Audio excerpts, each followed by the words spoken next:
LibreOffice Calc सामग्री परिवर्तने मूलांशाः इत्यस्मिन् spoken tutorial मध्ये स्वागतम्। पाठेऽस्मिन् पठामः सूत्रस्य मूलांशानां परिचयः, स्तम्भानां वर्गीकरणं, सामग्रेः निर्गलनस्य मूलांशाः। वयमत्र ऑपरेटिंग सिस्टमत्वेन उबुन्तु लिनक्स 10.04, लिब्रियोफिस सम्पुट संस्करणं 3.3.4 च उपयुञ्ज्महे। लिब्रियोफिस काल्क मध्ये उपयुज्यमानानां मूलभूतसूत्राणां शिक्षणेन ट्यूटोरियल् आरभामहे। सूत्राणि नाम समीकरणानि यैः संख्याः विकारिणः च परिणामार्थम् उपयुज्यन्ते। स्प्रेडशीट् मध्ये विकारिणः इति कक्षस्थानानि यानि समीकरणानि पूर्णीकर्तुम् आवश्यकीं सामग्रीं निगृह्णन्ति। गणनं, वर्जनं, गुणनं, विभाजनं च इति बहुशः प्रयुज्यमानाः मूलभूत अंकगणितक्रियाः सन्ति। अस्माकं पर्सनल फाइनान्स ट्रैकर.ods सञ्चिकाम् उद्घाटयामः। सञ्चिकायाम् अस्यां कॉस्ट शीर्षकस्य अधः उल्लिखितानां सर्वव्ययानां मूल्यं कथं योजनीयम् इति पश्यामः। मिसलेनियस इत्यस्य अधः सम टोटल इति इतोपि एकं शीर्षकं दद्मः। तथा च वयं A8 कक्षं नुदामः, 7 इति क्रमाङ्कं दद्मः च, कक्षक्रमाङ्कं C8 नुदामः यत्र वयं मूल्यस्य आहत्य गणनं दर्शयितुम् इच्छामः। सर्वाणि मूल्यानि योजयितुं वयं टङ्कयामः समचिह्नं सम, धनुरावरणे च स्तम्भसंख्यां C3:C7 इति, कीलफलके एंटर नुदामः। भवान् पश्यति यत् सर्वपदानि कॉस्ट इत्यस्य अधः आगतानि। अधुना काल्क मध्ये वर्जनविषये पठामः। हाउस रेंट, इलेक्ट्रिसिटी बिल च इति अनयोः मूल्यवर्जनं कृत्वा तद् A9 इति संकेतिते कक्षे दर्शनीयं चेत् A9 कक्षं नुदतु। कक्षेऽस्मिन् समचिह्नं धनुरावरणे तदनुगुणं C3 ऋणचिह्नं C4 इति एवं कक्षसंकेतौ टङ्कयतु। कीलफलके एंटर कीलं नुदतु। वयं पश्यामः यत् कक्षद्वयस्थ मूल्यं वर्जितं। तत्परिणामः च A9 कक्षे दृश्यते। परिवर्तनानि अपाकुर्मः।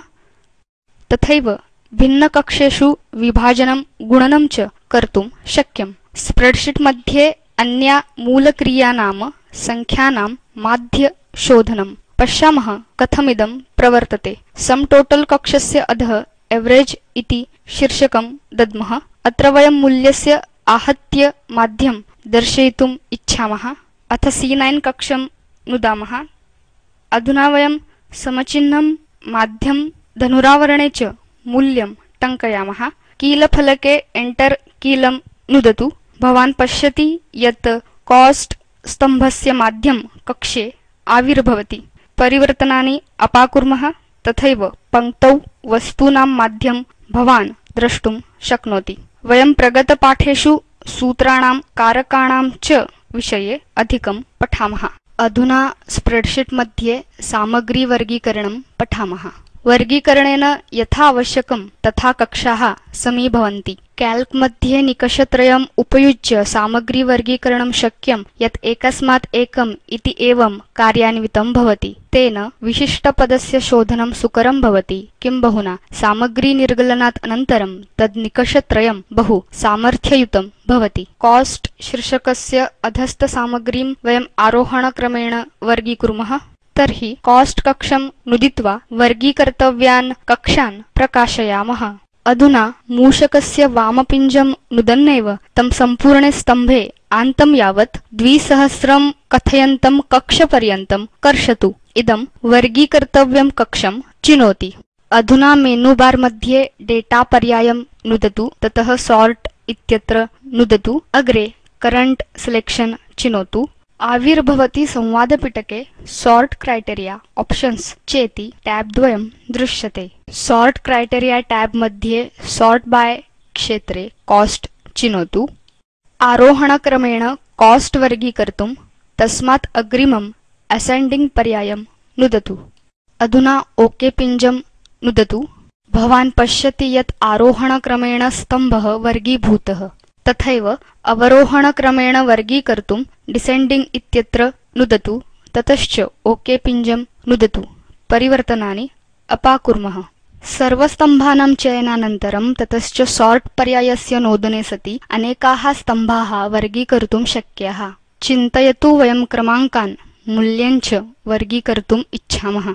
अतः प्रथमं एतान् स्तम्भान् चिनोतु यथा पूर्वं कृतम्। अधुना मेनुबारस्थं डेटा पर्यायं नुदतु, ततश्च सोर्ट् नुदतु। आविर्भवति संवादपिटके प्रथमं सोर्ट् बाय क्षेत्रे कोस्ट चिनोतु, ततः देन् बाय क्षेत्रे SN चिनोतु। तत् समीपस्थे पर्यायद्वये डिसेंडिंग इत्यत्र नुदतु, ततश्च ओके पिञ्जं नुदतु। शीर्षकद्वयमपि अवरोहणक्रमेण वर्गीभूतम्। परिवर्तनानि अपाकुर्मः। अधुना सामग्री निर्गलनं पठामः। निर्गालकः नाम समयानाम् आवलिः या प्रत्येकं निवेशेन आविर्भवनार्थं पूरणीया भवति। स्प्रेडशीट् मध्ये निर्गालकं कार्यान्वितं कर्तुम् आइटम नाम्नः कक्षं नुदामः। मेनुबार मध्ये डेटा पर्यायं नुदतु, ततश्च फिल्टर इत्यत्र नुदतु। पॉपअप मेनु मध्ये ऑटो फिल्टर पर्यायं नुदतु। भवान् पश्यति यत् शीर्षकेषु बाणचिह्नम् आविर्भवति। आइटम कक्षस्थम् अधोगमं बाणं नुदतु। यदि भवान् इलेक्ट्रिसिटी बिल सम्बद्धां सामग्रीम् एव दर्शयितुम् इच्छति तर्हि इलेक्ट्रिसिटी बिल पर्यायं नुदतु।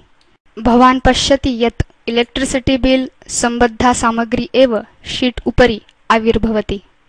अवशिष्टाः पर्यायाः निर्गलन्ति। सम्पूर्ण सामग्रीं दर्शयितुं पुनः आइटम कक्षस्थम् अधोगमबाणं नुदतु। ऑल इत्यत्र नुदतु च। दृश्यते यत् सम्पूर्ण सामग्रीं दर्शयितुं शक्नुमः वयं, या अस्मत् समीपे मूलतः लिखिता आसीत्। ऑटो फिल्टर विहाय अत्र इतोपि निर्गलन पर्यायद्वयमस्ति, स्टैण्डर्ड् फिल्टर, एडवान्स्ड् फिल्टर च। वयं एतद् मालिकायाः अग्रिमसोपानेषु पठामः। लिब्रियोफिस कैल्क विषयकं स्पोकेन ट्यूटोरियल अत्र समाप्यते। अस्माभिः पठितं संक्षेपेण सूत्रस्य मूलांशानां परिचयः, स्तम्भानां वर्गीकरणं, सामग्रेः निर्गलनस्य मूलांशाः। अधस्तनसन्धाने उपलब्धं चलच्चित्रं पश्यतु। इदं स्पोकेन ट्यूटोरियल प्रकल्पं संक्षेपयति। यदि भवत्सविधे उत्तमं बैण्डविड्थ नास्ति तर्हि अवारोप्य तद् द्रष्टुं शक्यम्। स्पोकेन ट्यूटोरियल गणः स्पोकेन ट्यूटोरियल्स् उपयुज्य कार्यशालाः आयोजयति। ऑनलाइन परीक्षाम् उत्तीर्णेभ्यः प्रमाणपत्रम् अपि ददाति। कृपया अधिकज्ञानार्थं contact@spoken-tutorial.org सम्पर्कं करोतु। स्पोकेन ट्यूटोरियल इति टॉक टू टीचर प्रकल्पभागः। असौ national mission on education through ICT MHRD भारतसर्वकारेण साहाय्यीकृतः। अस्य अधिकज्ञानं spoken-tutorial.org/nmeict-intro इत्यत्र उपलभ्यते।